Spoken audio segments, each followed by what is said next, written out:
출애굽기 15장 27절 한 절이 되겠습니다. 찾으셨으면 우리 한 목소리로 봉독하도록 하겠습니다. 그들이 엘림에 이르니 거기에 물샘 12과 종려나무 70그루가 있는지라. 거기서 그들이 그 물 곁에 장막을 치니라. 아멘. 오늘 말씀의 제목은 엘림의 물샘과 종려나무라는 제목으로 말씀을 나누도록 하겠습니다. 그 엘림에 이르러서 그들이 장막을 쳤습니다. 장막을 쳤다. 이것이 정말 우리에게 또 주는 너무나 은혜스러운 말씀이죠. 여러분, 오늘 무슨 날이에요? 우리 예수님 이 땅에 오신 날을 기념하는 날입니다. 예수님이 이 땅에 오신 이유가 무엇입니까? 바로 우리를 구원하기 위해서 오셨습니다. 즉 이것은 우리를 불러 모으셔서 우리와 함께 하시며 우리에게 장막을 어디 쳐야 될지, 우리가 어디 거해야 될지를 가르쳐 주기 위해서 오신 것입니다. 곧 예수님이 이 땅에 오신 것은 하나님의 약속의 성취입니다. 근데 그 약속의 성취가 캄캄할 때, 아무 소망이 없을 때, 도무지 길이 보이지 않아서 지치고 낭망하고 정말 모두가 공고한 가운데 있을 때 하나님의 약속의 그 놀라운 은혜가 우리 눈에 나타난 것입니다. 그래서 기쁜 소식이었습니다. 오늘 이 엘림이라는 곳에서 물샘을 발견하게 되는데 물샘이 12개고 종려나무는 70그루였다라고 표현하고 있습니다. 자, 여기서 엘림의 뜻이 무엇이냐 하면 이 엘림은 종려나무가 나오죠. 근데 실질적으로 엘림이라는 뜻도 종려나무, 영어로는 팜이라고 말하는 야자수 나무 같이 생긴 그런 나무인데 이 엘림이란 뜻이 바로 그 종려나무를 의미하고 있습니다. 그런데 여기서 엘림이라는 단어가 어떤 지명의 명사로서 단수 명사가 아니라 복수를 쓰고 있다는 거예요. 그런데 이 엘림이라는 것이 종려나무의 의미를 갖고 있지만 또 다른 의미가 있는데 아주 정말 어떻게 이런 의미를 갖고 있지? 라고 생각할 수 있는 의미가 바로 뭐냐면 이 엘림이라는 단어는 숫양의 의미를 갖고 있어요. 숫양. 그리고 이 숫양의 이름만을 갖고 있는 것이 아니라 그 장막에 덮는 덮개가 있었죠.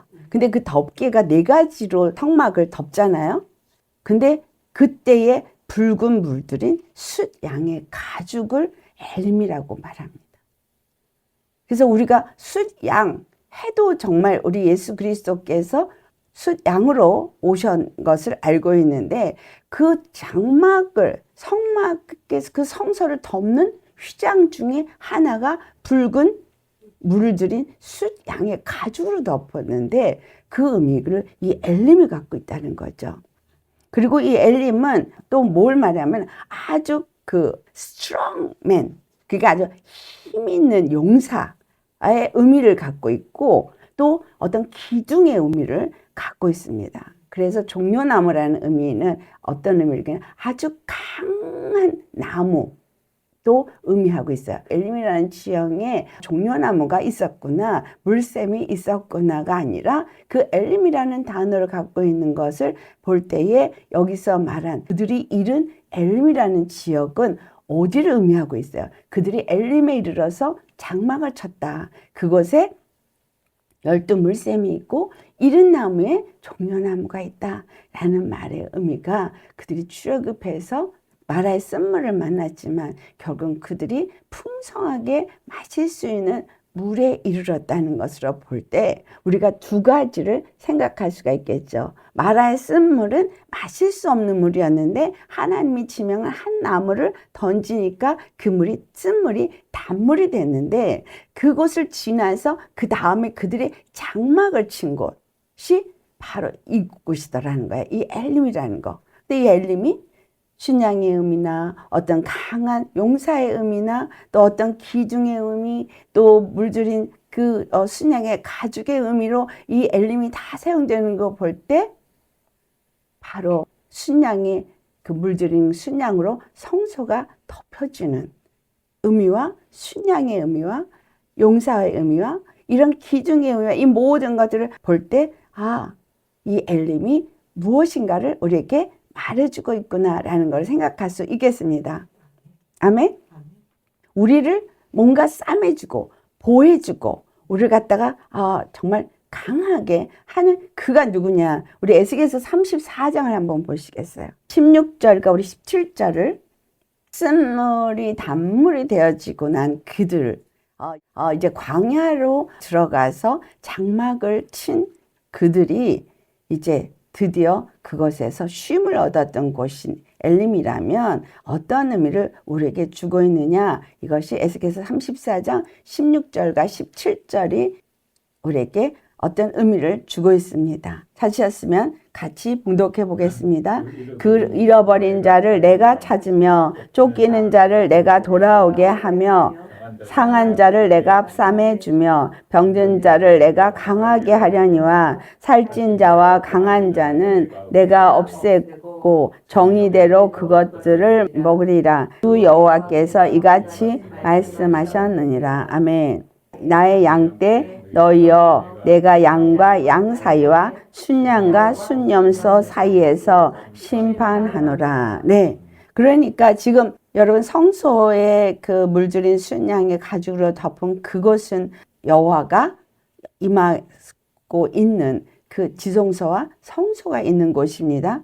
근데 여기서 양과 양 사이, 순양과 순염소 사이에서 심판하리라 라고 한 바로 재판장 되시는 여호와가 있는 그곳이 되어진다는 얘기죠. 종려나무와 12샘이 있는 이 엘림이라는 곳은 여호와께서 그 모든 일을 그들을 장막으로 인도하고 모든 일을 행하실 그것을 나타내주고 있는데 이들을 이끌어서 잃어버린 자를 찾아서 쫓기는 자를 돌아오게 하면서 상한 자들이 다 치료를 받고 병든 자들이 강함을 얻는 그러한 곳을 만드는 곳이라는 것이죠. 무엇으로? 정의로, 공의로. 여러분 이 세상에 공의 재판이 없어졌어요. 요즘은 돈으로 그냥 매수를 하면 그냥 죄인도 죄인이 아닌 게 돼버리고 의인도 죄인이 돼버리는 공의 재판이 없어진 세상이 되어져 버렸습니다. 그것은 한국뿐이 아니라 미국도 그렇고 돈이 판치는 세상이에요. 그러니까 만머니즘의 세상입니다. 그러나 이 에스겔서의 말씀처럼 여호와는 공의 하나님, 정의 하나님이세요.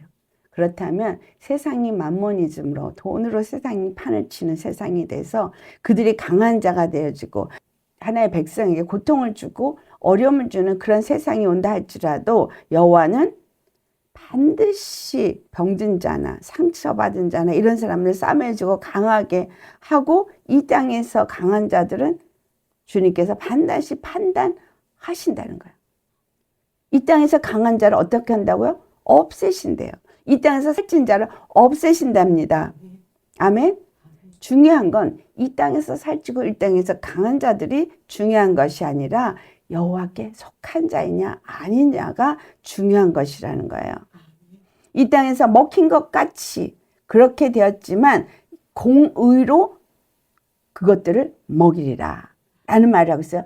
뭐냐면 정의대로 그것들을 심판하리라 이 말이에요. 그래서 우리가 세상을 따라서 세상의 길에서 세상을 따라 사는 그러한 삶을 사는 사람은 세상에서 강한 자가 되고 세상에서 힘센 자로서 용사처럼 살겠지만 성경에서 용사는 최초의 용사가 누구예요? 니므롯.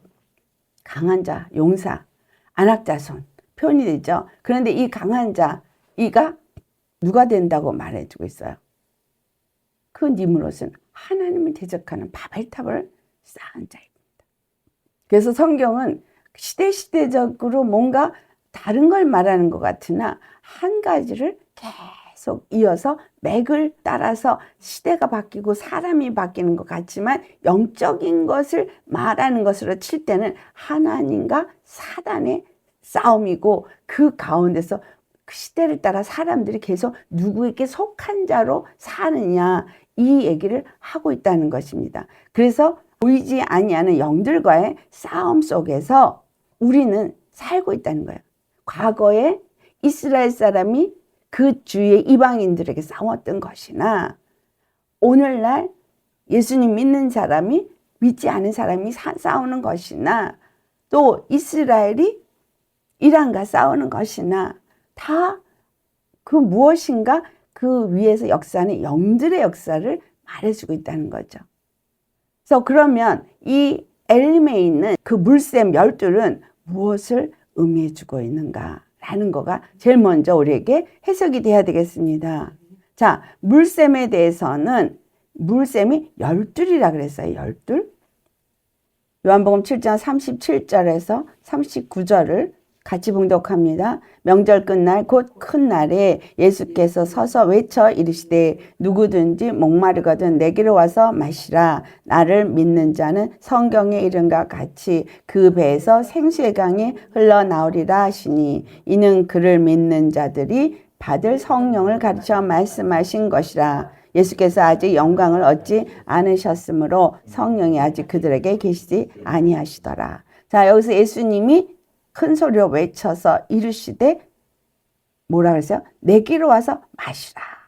목마른 자는 내게로 와서 마시라. 지금 예수님은 당신이 뭐라는 걸 말하는 거예요? 물샘이라는 거를 말을 하는 거예요. 근데 우리 예레미야 2장 13절의 말씀을 보면 이스라엘 백성들이 뭐를 버렸다고 말하죠? 여호와를 버린 거를 생수의 근원을 버렸다고 말해요. 그렇죠? 생수의 근원인 여호와를 버렸다. 그리고 스스로 가두지 못할 웅덩이를 팠다. 즉 말하자면 스스로 뭔가 생수를 담을 웅덩이를 판 행위를 이스라엘이 행했다는 거예요. 근데 실제로 생수는 어디에만 존재한다는 것을 말씀하시는 거예요. 여호와만이 그들에게 생수의 그 샘물이 된다는 거예요.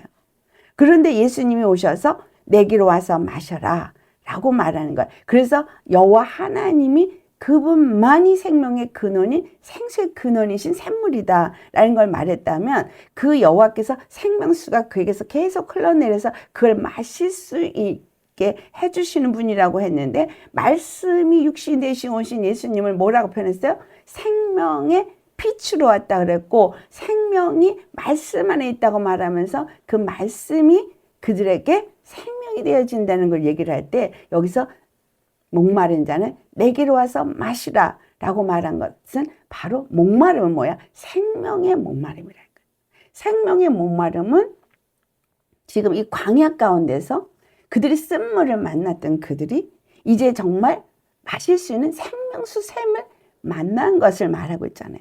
그래서 생명수 샘을 만났는데 그 생명수 샘이 보니 여호와가 생명수 샘이고 예수님이 생명수 샘이고 근데 그 말씀을 나를 믿는 자는 성경의 이름과 같이 그 배에서 생수의 강이 흘러나리라. 즉 다시 말하면 믿는 자 안에 뭐가 임한다는 거예요? 생수의 근원이신 예수님이 임한다는 거예요. 그런데 계시록 22장 1절의 말씀을 보니까 생명수가 어디서부터 흐르느냐 하니 하나님과 및 어린 양의 보좌로부터 흐르더라. 그래서 하나님과 및 어린 양이신 예수 그리스도가 생명수 샘이고 거기서부터 생명수가 흐르는데 나를 믿는 자는 그 배에서 생수가 흐른다는 때 여기서 성령을 믿는 자가 받는 것을 의미한다 라고 말하니 성령은 하나님의 영으로서 하나님의 영이 우리 심령 가운데 들어온 게 되는 거잖아요. 그러니까 성령이 우리 안에 들어온다. 근데 그것이 생명수의 샘이 내 안에 생긴다. 근데 주님이 지금 에스겔서 우리가 봉독한 34장의 말씀에서 뭐라 했어요? 그 보좌가 정의대로 심판할 것을 말씀하잖아요. 정의대로 먹게 되리라. 내가 정의의 삶을 살면 그 정의로 내가 먹기도 하지만 내가 만약에 정의대로 살지 않으면 그 정의가 와서 심판한다는 얘기도 되죠. 그래서 예수님이 내 안에 임하실 때 예수님 분명히 제자들한테 그랬어요. 내가 가지만 곧 다시 온다. 그러면 다시는 떠나지 아니하리라 라고 말씀하신 그것은 그들이 받은 성령에 대한 이야기였구나 라는 걸 알 수 있죠. 그러면 가셔서 다시 오는데 절대 떠나지 아니하는 그분이 생명수라고 했거든요. 왜냐하면 내게로 와서 마셔라. 목마른 자 내게로 와라. 예수님이 생명수 샘인데 그분이 하나님과 및 어린이의 보호자가 생명수 샘인데 그 생명수 샘이 영으로 내 안에 들어와서 내 안에 생명수 샘이 생기도록 하게 하기 위해서 성령이 내 안에 오신다 라는 의미가 된다는 이야기입니다. 아멘. 그래서 내 안에 생명수 샘이 된다는 의미는 생명이 내 안에 들어온다는 얘기기도 하고 생명의 말씀이 내 안에 들어온다는 얘기도 되겠죠. 그리고 이 생명의 말씀은 어디서부터 흘러내린다? 하나님과 및 어린이의 보좌로부터 흘러내린다. 그러니까 내 심령 안에 뭐가 온 거예요? 하나님과 및 어린이의 보좌가 임한 거예요. 그러니까 성령이 내 안에 임하시면 성령이 우리에게 모든 것을 가르치고 생각나게 하고 우리를 인도하시고 그러니까 하나님과 및 어린이의 보좌로부터 계속 말씀이 흘러나서 그 말씀을 먹으면 내 심령이 그 말씀을 먹고 그 심령이 그 말씀을 따라서 살면 그 말씀이 나 심령 가운데서 흘러 들어와서 그 말씀이 또한 나를 소성시키고 목마른 자의 목이 마른 것이 가람이 없어지고 내 영혼이 소생될 뿐만이 아니라 입에서부터 생명수의 강이 흘러가니 가는 곳마다 영혼을 살리는 자가 되어지게 되더라 라는 거예요. 이것을 성령을 받으라. 성령 충만함을 입으라 라고 말씀하시는 그분. 그래서 하시면서 평안할지니라. 우리 주님의 그 호흡을 받았고 그 영으로 임하여서 그분과 연합되어진 심령 가운데 이루어지는 이 샘물이 바로 엘림의 물샘이구나 라는 거예요. 그러니까 그들이 출애굽을 한 이후에 처음에 만난 건 쓴물이었지만 그들이 그 다음에 왜 엘림의 이 12샘에 가느냐 라면 이때부터 그들은 뭘 해야 되는 거예요? 모세에게 속해서 여호와 하나님과 동행해야 하는 삶인 거예요. 그러니까 그 동행하는 삶은 바로 그들 심령 속에 무엇이 이루어져야 되는 걸 의미해 주고 있는 거예요. 그 구약에 있는 말씀은 여호와가 반석에서 물을 내줘야 마시는 것 같이 나왔지만 실제로 우리가 예수 그리스도를 영접한 심령은 항상 우리 안에서 말씀이 그 성령이 우리를 인도하시고 우리와 함께 하시고 아멘. 나의 가는 모든 길에 나를 떠나지 않고 함께 하신다는 것을 말해주는 거예요. 그래서 12샘은 뭐예요? 이스라엘 자손이 예수님과 함께 그가 감으로 인해서 그러니까 그 엘림에 세워진 물샘 12은 이스라엘의 12지파의 의미가 있고 또한 12제자의 의미도 있다라는 걸 알 수 있죠. 그래서 이 계시록기 7장에 가면 인침을 받은 자의 수에 대해서 말하고 있습니다. 그런데 그 자손들이 14만 4천을 말하고 있거든요. 14만 4천인데 그 14만 4천이 누구냐 하니까 계시록 7장 15절에서 17절을 우리 찾아보시겠습니다. 그러므로 그들이 하나님의 보좌 앞에 있고 또 그의 성전에서 밤낮 하나님을 섬김에 보좌에 앉으시니가 그들 위에 장막을 치시리니 그들이 다시는 줄이지 아니하며 목마르지도 아니하고 해나 아무 뜨거운 균에 상하지도 아니하리니 이는 보좌 가운데 계신 어린 양이 그들의 목자가 되사 생명수 샘으로 인도하시고 하나님께서 그들의 눈에서 모든 눈물을 씻어 주실 것입니다. 아멘. 그 인침을 받은 14만 4천인 12지파가 7장에 나오는데 그 12지파가 어디에 있다 그랬어요? 하나님의 보좌 앞에 있다 그랬어요. 그 하나님의 보좌는 그의 성전이죠. 그러니까 그 성전에서 하나님을 섬기는 자고 보좌에 앉으시니까 그들 위에 장막을 치시니까 이들이 지금 엘림의 그 샘물에서 장막을 쳤잖아요. 그러니까 여호와와 함께 장막을 치고 여호와와 함께하는 자가 되어진 거예요. 그러니까 그들의 눈에서 다시는 눈물이 없도록 그들과 함께 하시는 것을 기록하고 있다는 거예요. 줄이지도 않고 목마르지도 않아요. 왜? 샘물이 있으니까. 샘물이 어디서 나온다? 여호와의 그 보좌로부터 흘러나니까. 계속 뭐예요? 말씀으로 양육을 받으니까 그 말씀을 먹고 예수님께서 내 말을 받아 먹으라 말씀했죠. 근데 내 살을 받아 먹으라. 내 피를 받아 마시라. 내 살은 너에게 참된 양식이요 내 피는 참된 음료로다. 근데 이 말씀이신 살과 피를 우리가 먹을 때 그 구원을 주신 피를 마실 때 우리에게 영생이 이르게 된다. 그래서 그 보좌로부터 계속 주님이 말씀을 주셔서 이들로 하여금 목마르지도 않고 상하지도 아니하고 어린 양이 우리의 목자가 되셔서 우리를 생명새 샘으로 늘 인도한다라는 말의 의미가 뭐냐면 계속해서 그 샘물을 마시게 하고 그 생명새 말씀을 먹도록 인도하신다는 거예요. 누가? 어디서? 저 하늘의 보좌에서부터가 아니라 어디에? 우리 안에서. 아멘. 그러니까 천국이 여기 있다 저기 있다 하지 말아요. 어디 있다? 내 안에 있다. 자, 12지파가 지금 모세에게 속하여서 여호와의 인도함을 받았어요. 예수 그리스도가 우리의 주가 되시고 그리스도가 되셔서 우리를 인도하십니다. 근데 어떻게 인도해요? 우리 안에 성령이 들어오셔서 그 샘물이 우리 안에 있어서 그 샘물에서 물이 볼깍 볼깍 볼깍 나오는 거예요. 그 샘물에서 매일매일 우리를 하여금 마시게 하는 거예요. 이걸 매일 마시게 하니까 매일 주의 말씀을 먹으니까 내 심령이 말씀을 먹고 내 심령이 기쁘고 내 심령이 평안하고 내 심령에 감사가 넘치고 찬양이 넘치도록 여러분 목마르지도 않고 배고프지도 않아야 돼요. 주의 말씀 때문에 목마르지도 않고 배고프지도 않습니까? 예수님이 나의 주가 되고 나의 그리스도가 되셔서 그 보좌가 내 안에 있다면 그분이 항상 나와 함께 있는 거죠. 그런데 여호와께서 이스라엘 향해서 너희가 생수의 근원인 여호와를 버리고 네 스스로 웅덩이를 파고 거기서 뭔가를 채우려고 한다는 것은 어떤 의미를 주고 있는 거예요? 내 스스로 뭔가 이 땅에서 배부르고 싶고 목마름이 해결되어지는 그 어떤 물을 채우기 위해서 내가 노력으로 그 일을 한다 이 말이잖아요. 그 웅덩이는 물이 고이지 않은 터진 웅덩이라고 표현하고 있거든요. 이스라엘이 해마다 제사를 지내지만 해마다 드려야 되지 한 번으로 끝난 적이 없어요. 예수님은 단 한 번의 제사로 영원한 제사를 드렸어요. 그리고 그분은 우리 안에 들어오셔서 우리와 함께 하시는 우리의 주가 되셨습니다. 우리의 영원한 그리스도가 되셨어요. 그런데 어디서 도대체 이 생명수 샘이 흐르는 거예요? 말씀을 내 안에 계신 성령님이 가르쳐 주시니까. 성경을 읽으니까가 아닙니다. 이 말씀이 생각나게 한다. 성경은 여러분 그냥 읽어두는 겁니다.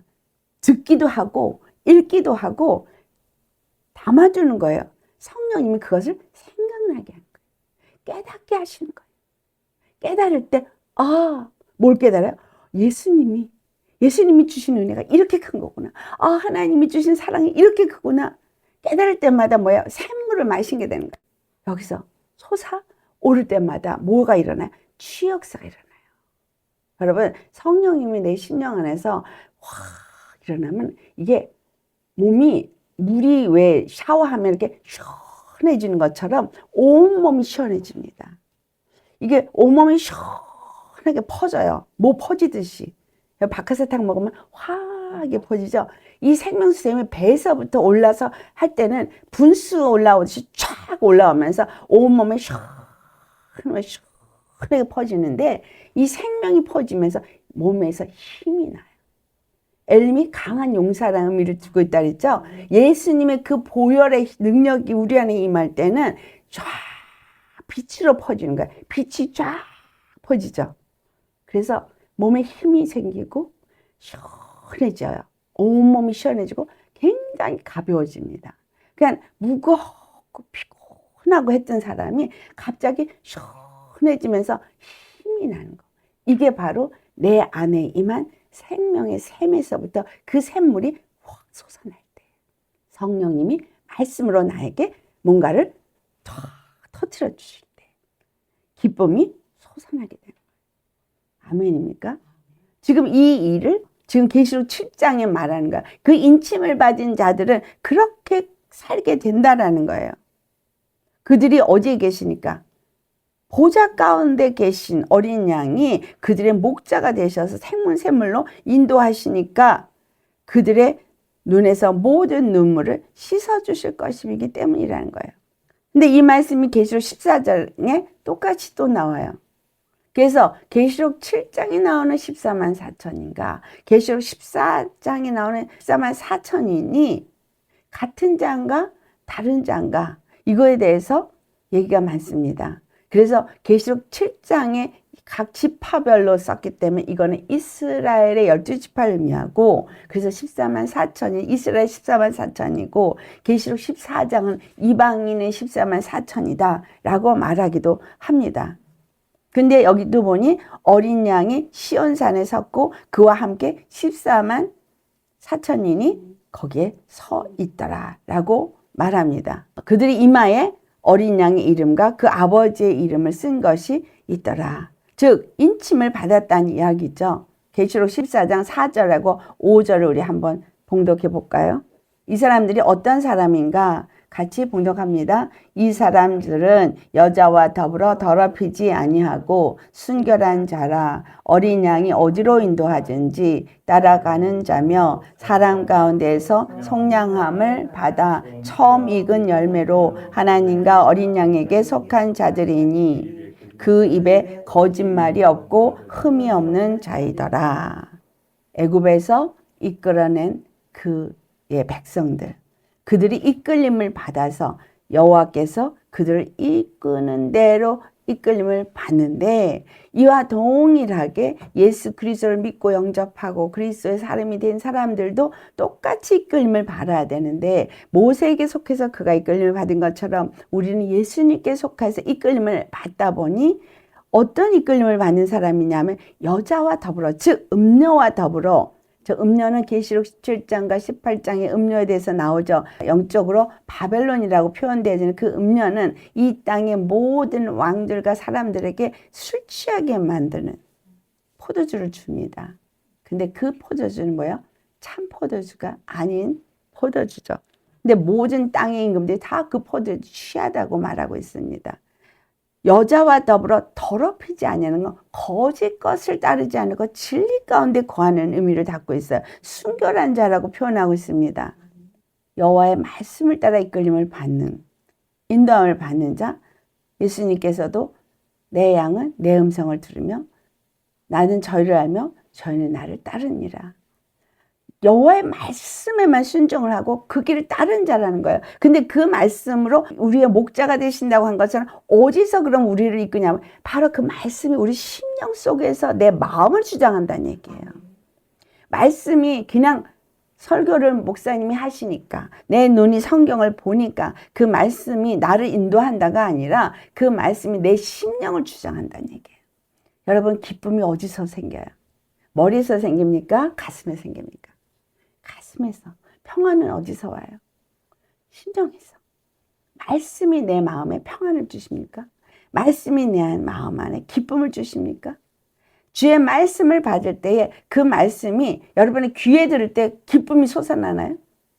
아니에요. 말씀을 귀로 들으면 지식이 되지만 심령으로 받으면 심령에서 기쁨이 솟아납니다. 그리고 말씀을 마음에서 받으면 마음이 회복이 되고 치유가 되고 살아 일어나요. 그래서 마음으로 받아야 되는 거예요. 그러면 마음이 그 말씀에 이끌림을 받아요. 얽매였던 자가 자유했다.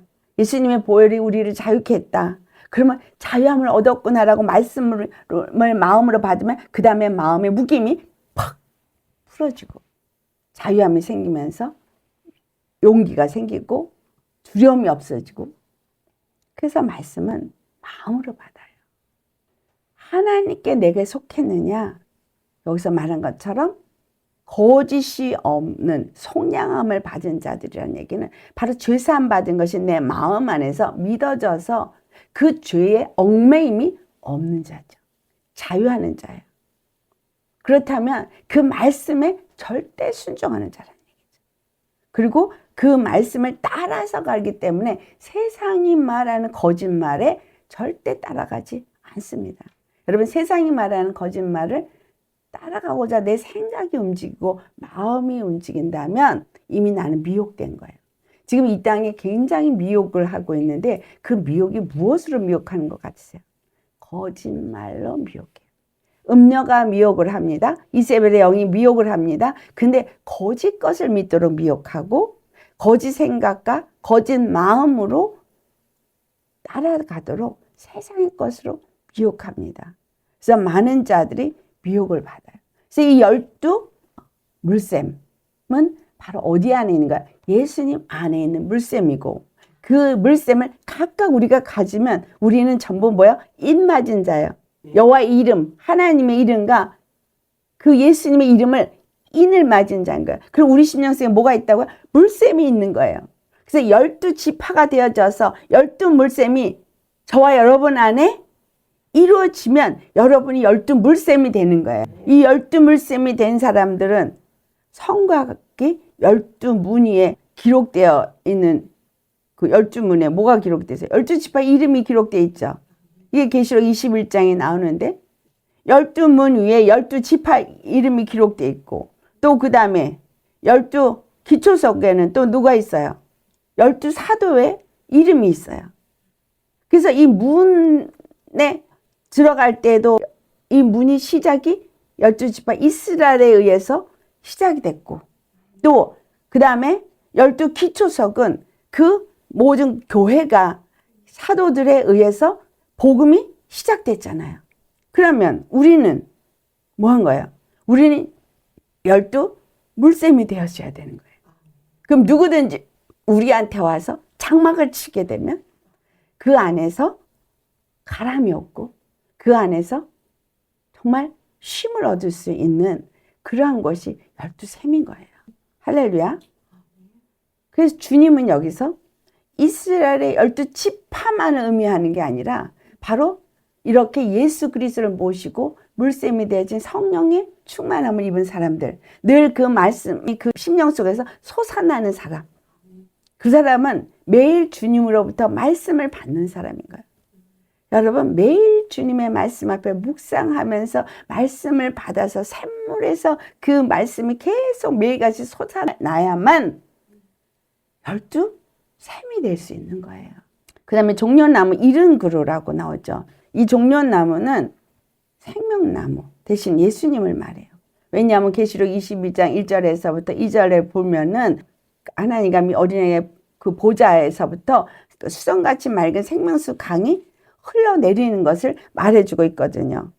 그 생명수가 흘러내리는 그것이 흘러나오는데 길 가운데로 흐르는데 그 길 강 좌우에 생명나무가 있어서 12가지 열매를 맺고 달마다 그 열매를 맺는 그러한 생명나무가 세워지는 거예요.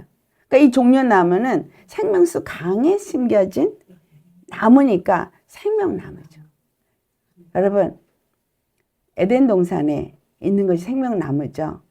에덴 동산에 생명나무가 있는데 그 생명나무는 다 먹어도 된다고 하는 그 생명나무, 즉 그 보좌에서부터 흘러내리는 수정과 같이 맑은 생명수 강에서 자라는 생명나무예요. 보좌에 있어요. 에덴 동산에 있어요. 그렇다면 우리 주 예수 그리스도를 통해서 생명을 먹고 생명나무가 되어진다면 우리는 어디에 사는 자가 되겠어요? 보좌 옆에 사는 자. 에덴 동산에 사는 자죠.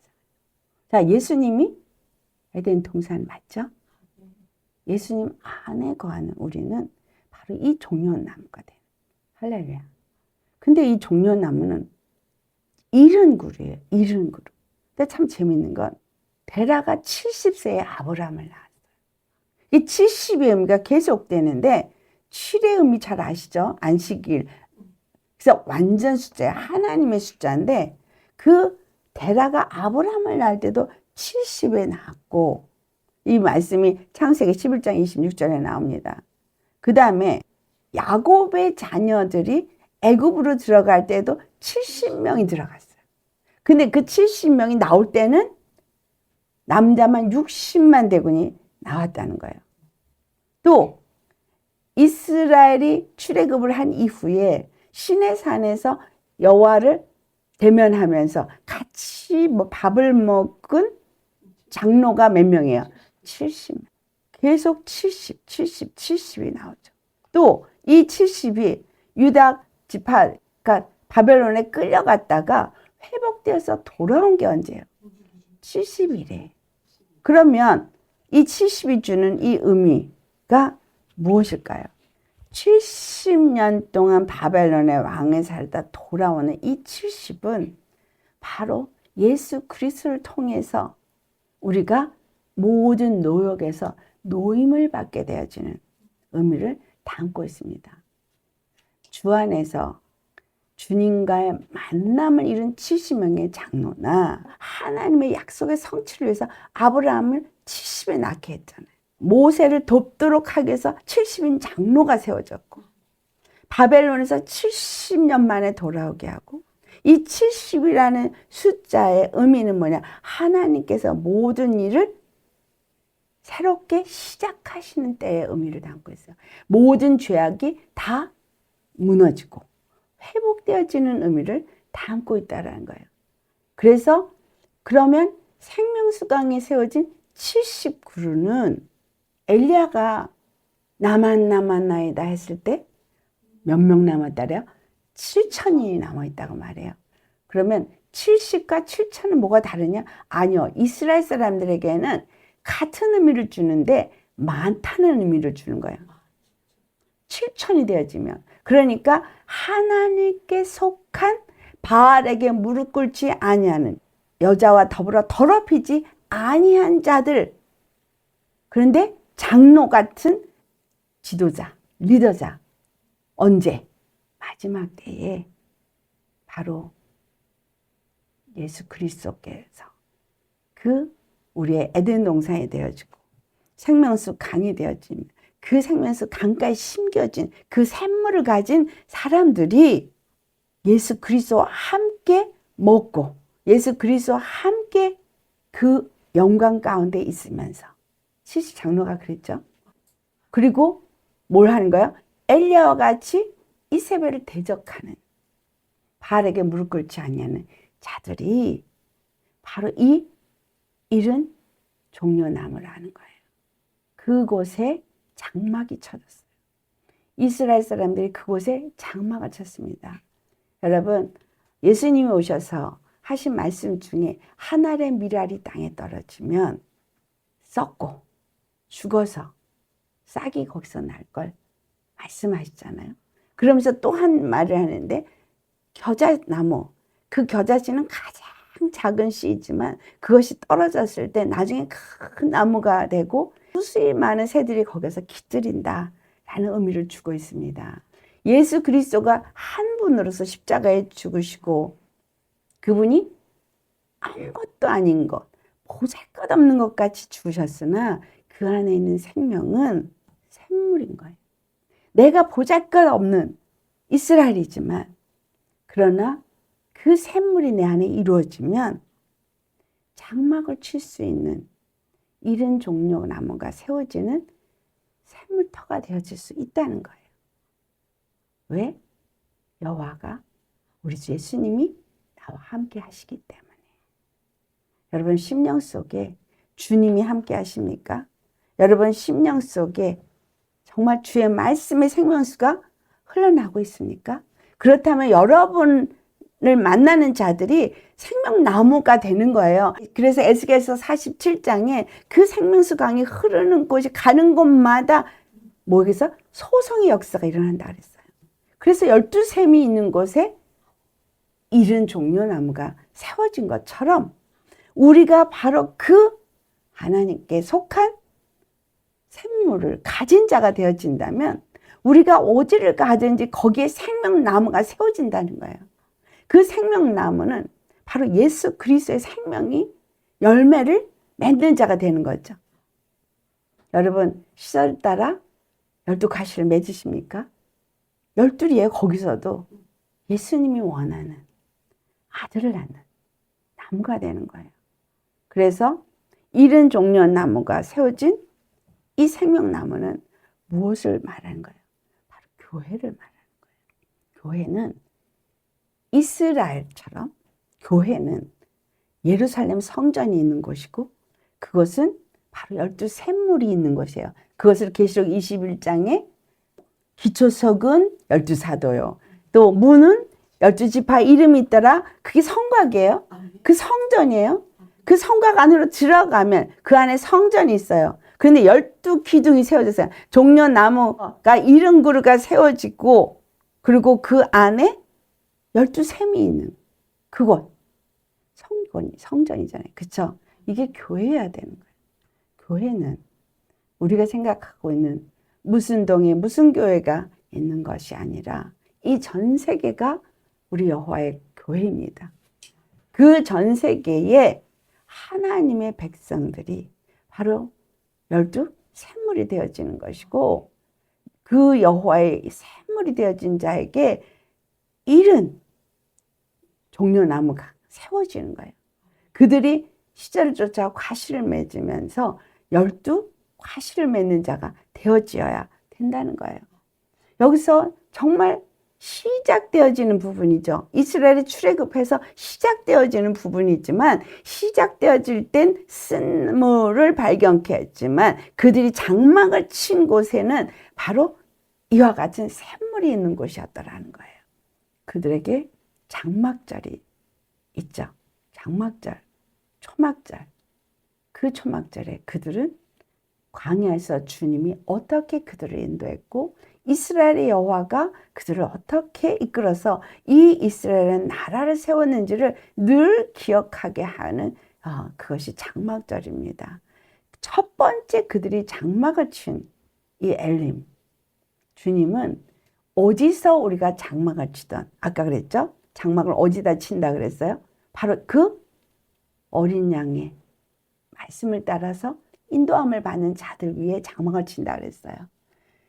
그들이 늘 여호와와 함께 하면서 그 장막에서 그들은 물샘물서 물을 마시고 바로 그 종려나무에서 그 기쁨으로 그 모든 것을 누리는 그것이 바로 장막 친 곳이라는 거예요. 이스라엘이 광야를 통과하는 동안에 그 장막을 쳤을 때 그들은 장막을 친 그곳에서 배고픔도 없었고 목마름도 없었습니다. 아멘. 그랬죠?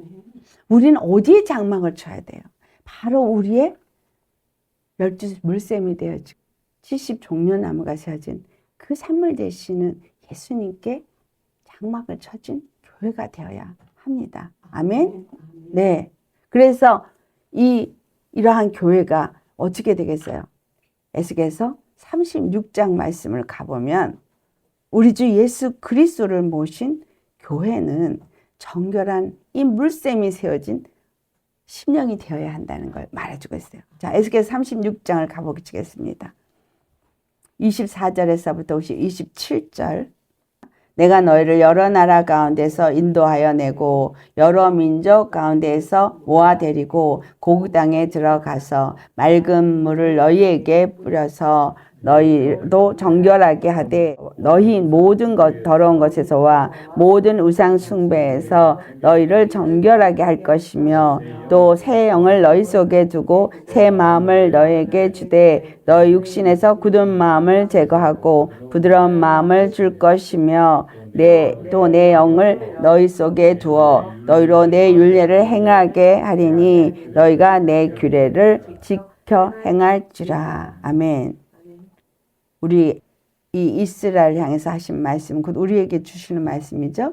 교회는 바로 예수 그리스도 말미암아 모든 더러운 것들에서부터 제해져야 되는 거야. 우상 숭배했던 모든 것들로부터 정결해져야 되는 거야. 그걸 위해서 주님이 우리에게 뭘 주는 거야? 새 영을 붓고 새 마음을 주시는 거예요.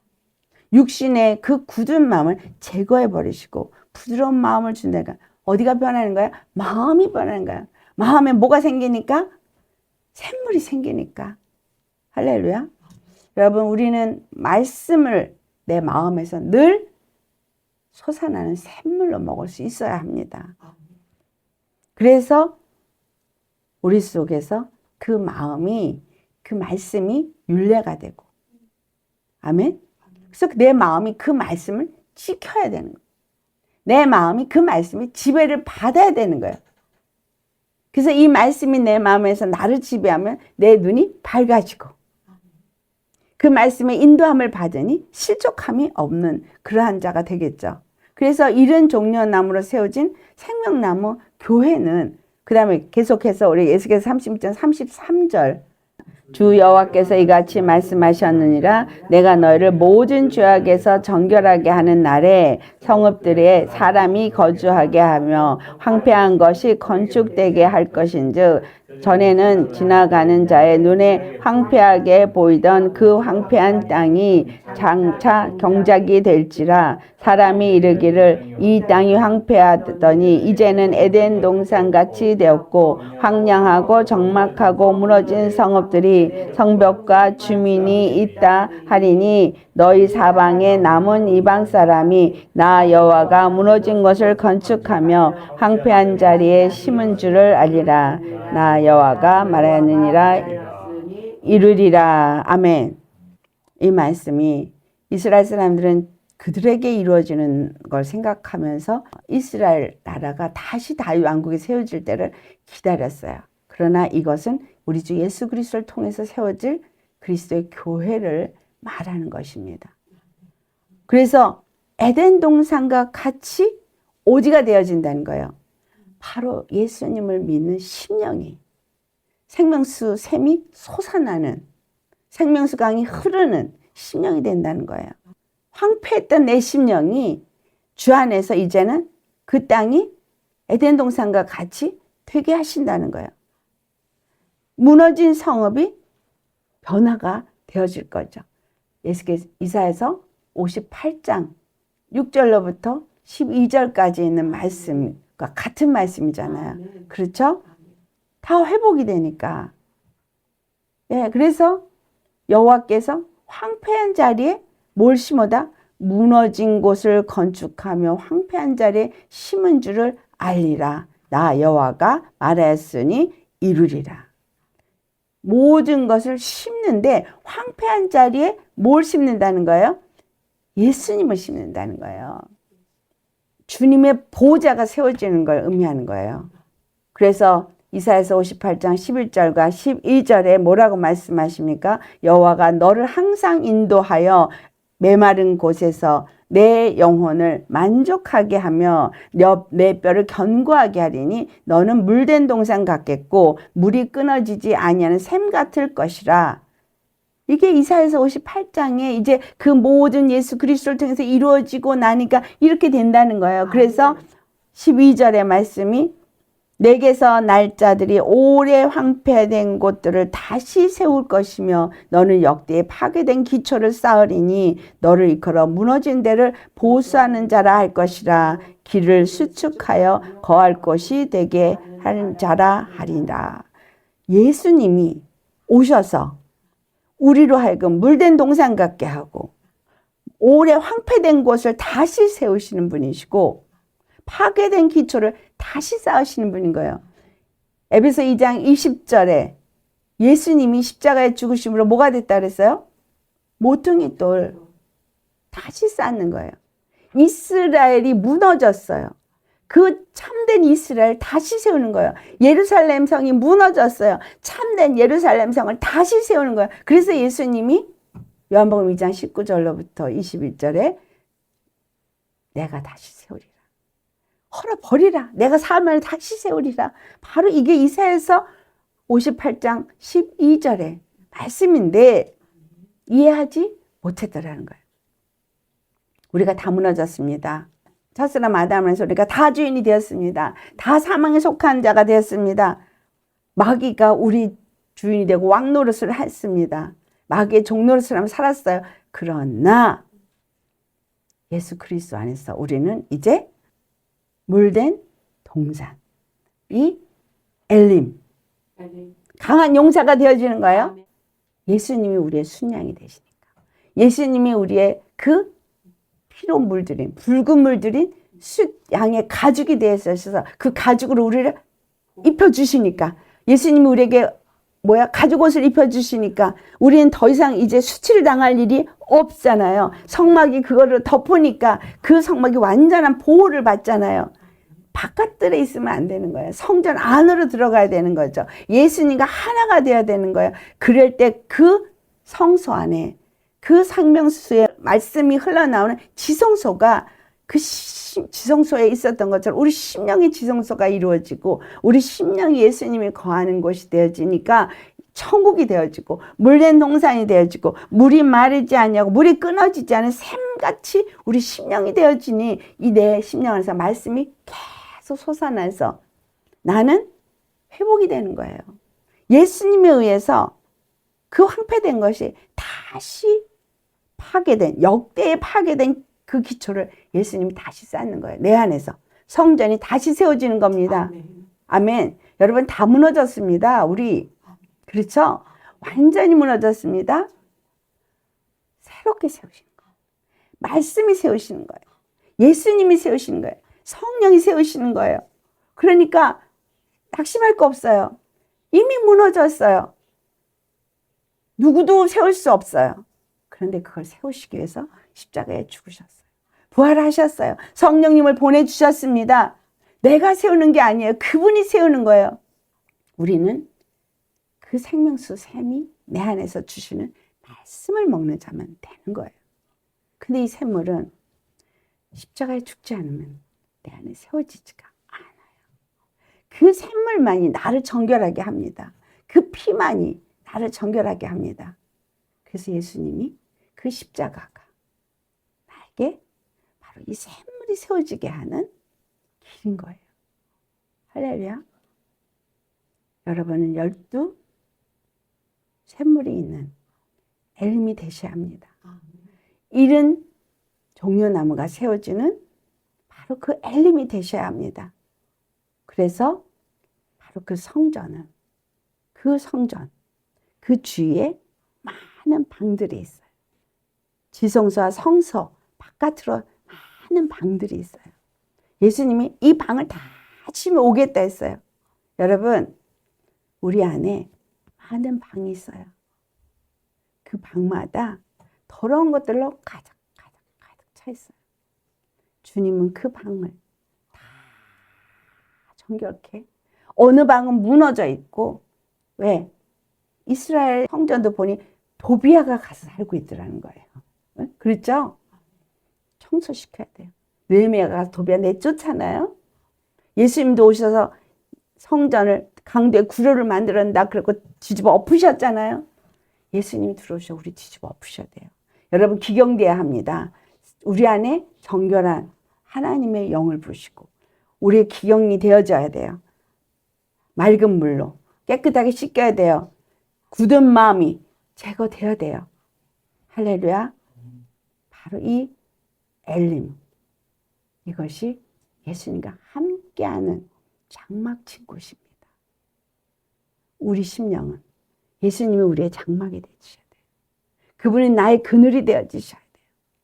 우리 세상을 살면서 땡볕에서 벗어날 수 없습니다. 이 캄캄 어둠 속에서 살 자가 없습니다. 시편 91편에 말씀한 것처럼 어두울 때 퍼지는 전염병과 밝을 때에 찾아오는 재앙 가까이 하지 못해요. 그렇죠? 정말 주 안에서 예수님이 나의 피난처가 되고 그 지존자를 내가 거처로 삼으신다면 바로 그 장막 안에 거하는 물샘을 가진 엘림이 되신다면 내가 그런 교회가 되신다면 우리는 어떠한 곳에 있어도 그분이 나의 피난처시기 때문에 어떠한 재앙이 우리에게 주위에 임한다 할지라도 우리는 걱정할 것이 없습니다. 우리는 똑똑히 볼 겁니다. 오직 악인의 재앙을 보게 될 것입니다. 그 악인들에게 하나님이 보응하시는 것을 똑똑히 나는 보리라. 여러분, 예수님은 우리의 엘림이십니다. 우리가 또한 그분 안에서 엘림이 되어야 합니다. 여러분, 심령 안에 이 샘물이 세워져야 돼요. 다른 것이 여러분의 마음에서 나를 움직이게 하지 마세요. 이 샘물에서 말씀이 나를 움직이게 하세요. 내 마음을 움직이게 하세요. 이 말씀을 붙잡으시고 말씀으로 사는 자, 말씀이 솟아오르고, 그래서 말씀을 늘 묵상하면서 말씀으로 이기셔야 돼요. 달려가면서도 읽을 수 있어야 된다니. 말씀이 뭐예요? 말씀이 내 발의 등이고 말씀이 내 길의 빛이라는 말씀이 뭐예요? 항상 말씀 속에 있으라는 거예요. 말씀이 내 마음에 있으면 내 눈도 밝아서 다 분별하고, 누가 거짓을 말하면 그것이 거짓인 줄 압니다. 여러분, 이 시대는 너무 거짓 선지자가 많습니다. 그렇죠? 엘리야 한 사람이 나밖에 없나이다 할 만큼 그 시대가 지금 이 시대예요. 그래서 엘리야처럼 참 진리를 외치고, 그가 한 일은 뭐야? 누가 참 하나님인가? 누가 참 종인가? 누가 하나님의 뜻을 이루는 자인가? 그걸 보여줬거든요. 그런데 여호와께서 숨겨놓은 7천이 있다는 것처럼 70종륜 나무가 있습니다. 아멘. 이 시대에 7천인이 있어야겠죠. 우리가 정말 그와 같은 엘림이 된다면 우리를 통해서 그 종려나무 70그루가 세워질 수 있기를 예수님을 축원합니다. 하나님의 나무예요. 생명나무예요. 나부터가 예수님의 그 샘물에 심겨진 생명나무가 되어진다면 이파리는 양약이 되어지고, 그 열매는 생명을 나누는 열매가 되어져서 여러분 입에서 떨어지는 말씀마다 영혼을 살리게 될 거예요. 흘러가는 생명수 샘이 되어져서 여러분이 가는 곳마다 영혼을 살리게 될 것입니다. 주님은 이런 교회를 원하십니다. 아멘. 우리 모두가 이런 교회가 되시기를 예수님으로 축원합니다. 기도하시겠습니다. 할렐루야. 거룩하신 아버지, 엘림에서 발견되어진 그 12샘물과 그 이른 종려나무, 그곳에 이스라엘이 장막을 친 것처럼 예수님이 장막을 치시고 우리와 함께 하시는 그러한 교회, 바로 이 엘림의 장막을 친 것 같은 그러한 교회가 되기를 원합니다. 우리 심령 속에 생명의 근원이 되시는 예수님께서 샘물로 임하심을 감사드립니다. 우리 안에 어떤 우물이 있습니까? 터진 웅덩이 같은 우물을 우리가 스스로 판 것이 있습니까? 아니면 주님께서 우리에게 임하셔서 그 엘림의 12샘물처럼 우리에게 임하셨습니까? 우리 자신을 돌아볼 때 얼마만큼 말씀이 우리 안에서 우리의 마음을 지배하는지, 얼마만큼 그 말씀에 우리가 지배를 받아서 종려나무가 세워진 생명나무를 세우는 교회가 되어져 있는지, 얼마만큼 하나님께 속한 자로서 우리가 함께하는 교회가 되어져 있는지 돌아보기를 원합니다. 우리에게 성령을 보내주신 이유는 가르쳐 주시고 생각나게 하셔서 그 말씀이 우리 마음을 지배하고 그 말씀이 늘 우리에게서부터 우리를 살리는 말씀이 되어져서 우리도 살고, 또한 눈이 밝아 분별하며 가는 곳마다 영혼을 살리는 자가 되게 하시기 위해서 성령님을 보내주시고 우리를 그리스도의 교회로 세우셨는데, 주님이 장막을 칠 만한 교회가 얼마나 있는지 우리 스스로 주님 앞에 돌아보고 회개하길 원합니다. 진실로 오직 예수님만이 우리의 샘이 되어 주시고 늘 그 생명수 말씀으로 우리 심령을 새롭게 하시고 맑은 물로 씻기시고 정결한 영으로 세우시고 거룩하신 샘물이 우리 심령 속에서 매일매일 솟아올라 우리 입을 열 때마다 생명수 강이 흘러 넘어가서 가는 곳마다 소성케 시키는 주의 역사가 있게 하옵소서. 아버지, 주님은 다 허물어진 곳을 새롭게 모퉁이 돌이 되시면서 기초가 되셨습니다. 이제 우리 모두가 그 샘물을 가진 자들로서 예수님과 연결되어진 성전이 되게 하시고 정말 우리 주 예수님이 바라고 원하시는 거룩한 성전으로 세워져서 주님께서 우리의 목자가 되시고 우리 위에 장막을 치시고 우리는 예수님 안에서 이 땅을 사는 동안에 정말 그 초막절에 기뻐하는 이스라엘인들처럼 늘 주님과 함께 동행하면서 이 땅을 살게 하시고 영원히 주님 앞에 나아가게 하여 주옵소서. 매일 우리의 삶이 주님이 치신 그 장막 안에서 기뻐하고 즐거워하며 우리의 단 한 분 구원이 되시고 주가 되신 예수님만을 찬양하고 경배하는 우리의 삶이 되도록 말씀으로 인도하여 주시고 가르쳐 주시고 우리를 새롭게 세워 주옵소서.